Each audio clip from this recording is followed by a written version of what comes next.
Hi guys, what's up? It's me again. So for today's video na guys, kaya ako diri sa New City Hall sa Tagum City.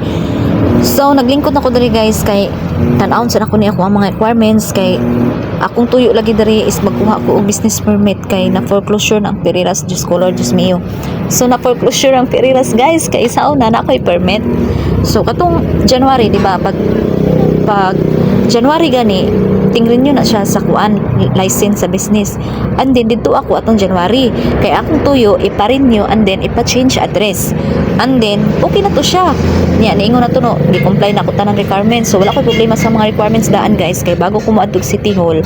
kompleto na jud ko tanan sa requirements gikan sa purok hantod barangay and then gora na ta dito sa New City Hall no unya okay na tanan gingnan ko sa kato nag-cater sa kuana okay na ni siya tanan ma'am tiksan lang ka na mo ubalik kung pwede na nimo i-continue process kay inspectionon pa daw nila akong tindahan no kay syempre change address ba ano niya rin niyo so lahi na akong gitindahan kay ning balhin ko and then ako nga okay and then pag abot sa pizza nga nag-text na sila nga pwede na daw nako itiwas og process tong ako kay okay na naman nag-inspection nakurat ko pag abot dito kay gi-retire nila ang ako ang permit so wala ko na imo kay gi-retire naman ning bayad na lang ko og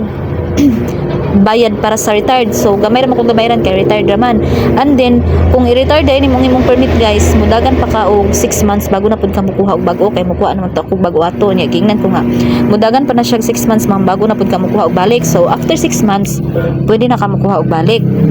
so nag 6 months siya katong July and then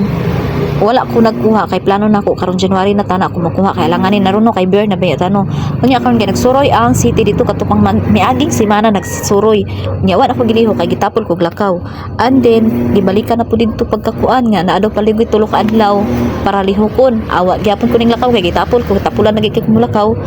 awa jud ko ning lakawhan until katong last Saturday aw dili last Thursday giato na jud dito sa city ning balik kay foreclosure na jud kay wa jud ko ning lakaw nya kay foreclosure ng tindahan guys so dito na ko nagkapakapan no tingnan na ako sila na pagka Monday na lang ko lihok ana sir kay sugod sa semana kay alanganin na kay huwibis na mo to kung giingnan nga sa Monday na lang ako nalakawon sir kay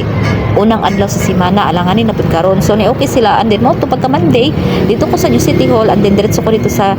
business licensing office and then